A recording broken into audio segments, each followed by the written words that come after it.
Wayanad seat पर प्रियंका गांधी ने इतने बड़े अंतर से जीत दर्ज की कि उन्होंने अपने भाई के रिकॉर्ड को भी तोड़ दिया। लेकिन असल में कांग्रेस देश भर में बुरी तरह से हारी है और यही वजह है कि प्रियंका की ये खास जीत फीकी पड़ गई है इस बड़ी हार के सामने। खासतौर से महाराष्ट्र और देश भर में हुए उपचुनाव के नतीजे कांग्रेस के लिए एक बड़ा झटका रहे, जिनसे आने वाले वक्त में पार पाना पार्टी के लिए एक बड़ी चुनौती बन गई है। इसके अलावा अपने सहयोगियों का भरोसा जीतना भी कांग्रेस के लिए मुश्किल होगा, क्योंकि महाराष्ट्र में कांग्रेस सबसे ज्यादा सीटों पर चुनाव लड़ी थी, लेकिन नतीजों में पार्टी अपने सहयोगियों से भी पीछे रही। महाराष्ट्र में जनता ने महायुति गठबंधन पर फिर एक बार भरोसा जता दिया और यहां बीजेपी नीत महायुति गठबंधन ने 231 सीटों पर जीत दर्ज कर ली, जबकि कांग्रेस की लीडरशिप में लड़ी महाविकास अघाड़ी महज 47 सीटों पर ही सिमट गई।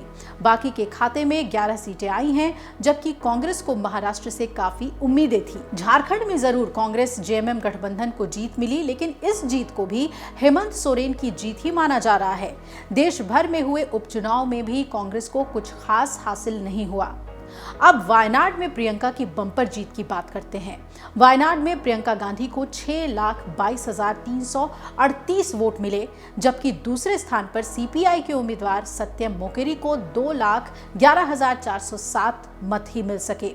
इस तरीके से प्रियंका गांधी ने यहां राहुल गांधी से भी बड़ी जीत दर्ज कर दी। बीजेपी यहां तीसरे स्थान पर रही और यहां बीजेपी के टिकट पर उतरी नव्या हरिदास के खाते में 1,99,939 वोट आए और ये सीट राहुल गांधी के इस्तीफा देने की वजह से खाली हुई थी। अब महाराष्ट्र में जब महायुति का जलवा दिखा और बीजेपी आगे हो गई, तो जाहिर तौर पर यह भी कांग्रेस के लिए एक बड़े झटके की तरह है, क्योंकि कांग्रेस ने ये लगातार दावा किया था कि राज्य में उसका सबसे बेहतर प्रदर्शन रहेगा। आपको बता दें कि 231 सीटों पर महायुति को जीत मिल गई और इसमें सबसे आगे तो बीजेपी रही, जिसने 132 सीटों पर जीत दर्ज की और शिवसेना शिंदे गुट को भी 57 और एनसीपी अजीत पवार को 41 सीटों पर जीत हासिल हो गई। यहां महाविकास अघाड़ी गठबंधन में शिवसेना यूबीटी 20 सीटों पर जीत दर्ज कर सकी, जबकि कांग्रेस को महज 16 सीटों पर ही जीत मिली और महाविकास अघाड़ी की ओर से सबसे ज्यादा सीटों पर लड़ने वाली कांग्रेस ही थी।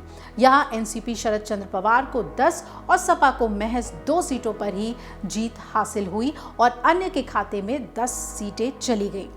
झारखंड की बात कर लीजिए तो वहां पर 16 सीटों पर कांग्रेस सिमट गई, यानी कि दोनों ही राज्यों में 16-16 का आंकड़ा। झारखंड की जनता ने एक बार फिर से हेमंत सोरेन पर भरोसा जताते हुए 24 साल में ऐसा पहली बार हुआ जब लगातार दूसरी बार कोई दल यहां सरकार बनाने जा रहा है, यानी हेमंत सोरेन पर पूरा विश्वास झारखंड की जनता ने दिखा दिया। यहां जेएमएम को 34 सीटों पर जीत मिल गई, जबकि बीजेपी यहां पर 21 सीटों के साथ दूसरे नंबर पर रही। कांग्रेस यहां सिर्फ 16 सीटों पर ही जीत हासिल कर सकी और आरजेडी को 4 सीटें मिली, सीपीआईएम को 2 सीटें मिली। कांग्रेस को बहुत ज्यादा सीटों की उम्मीदें थी, लेकिन 16 सीटों पर ही संतोष करना पड़ा। उपचुनाव की अगर हम बात कर लें तो राजस्थान में 7 में से कांग्रेस को सिर्फ 1 सीट हासिल हुई है। पंजाब में 4 सीटों पर हुए उपचुनाव में भी कांग्रेस सिर्फ 1 सीट ही हासिल कर सकी। असम में 4 सीटों पर उपचुनाव हुए थे, जिसमें कांग्रेस के हाथ एक भी सीट नहीं आई। बिहार की 3 सीटों में से कांग्रेस के हाथ एक भी सीट नहीं आई। गुजरात में भी कांग्रेस का आंकड़ा 0 पर रहा और 1 सीट पर ही उपचुनाव हुए थे। कर्नाटक के नतीजे जरूर कांग्रेस के लिए कुछ राहत लेकर आए, जहां पर तीनों सीट पर कांग्रेस ने जीत दर्ज कर ली। केरल की 2 सीटों में से कांग्रेस को 1 और मध्य प्रदेश की 2 सीटों में से भी कांग्रेस को 1 सीट पर जीत मिली है। सिक्किम की 2, उत्तर प्रदेश की 9 और पश्चिम बंगाल की 6 सीटों पर भी उपचुनाव में कांग्रेस खाली हाथ ही रही। हालांकि महाराष्ट्र के नांदेड़ में हुए लोकसभा उपचुनाव में कांग्रेस उम्मीदवार ने अंतिम राउंड में जीत हासिल कर ली। वहीं पीएम मोदी ने भी कांग्रेस पर जमकर हमला बोला और उन्होंने कहा कि कांग्रेस परजीवी पार्टी अपने साथ दूसरों के नाव को भी डुबो देती है। कांग्रेस की बुरी तरह इस हार पर पीएम ने एक कार्यक्रम में खूब चुटकी ली। बीजेपी मुख्यालय पर बीजेपी को जनादेश देने वाली जनता का आभार जताते हुए पीएम मोदी ने कहा कि कांग्रेस अब परजीवी पार्टी बन चुकी है। वो कहीं भी अपने दम पर चुनाव जीतने की स्थिति में नहीं है। वो अपने साथ दूसरों की नाव भी डुबो देती है। इस पर कांग्रेस महासचिव केसी वेणुगोपाल ने कहा कि महाराष्ट्र में विधानसभा चुनाव के नतीजे चौंकाने वाले और अविश्वसनीय हैं।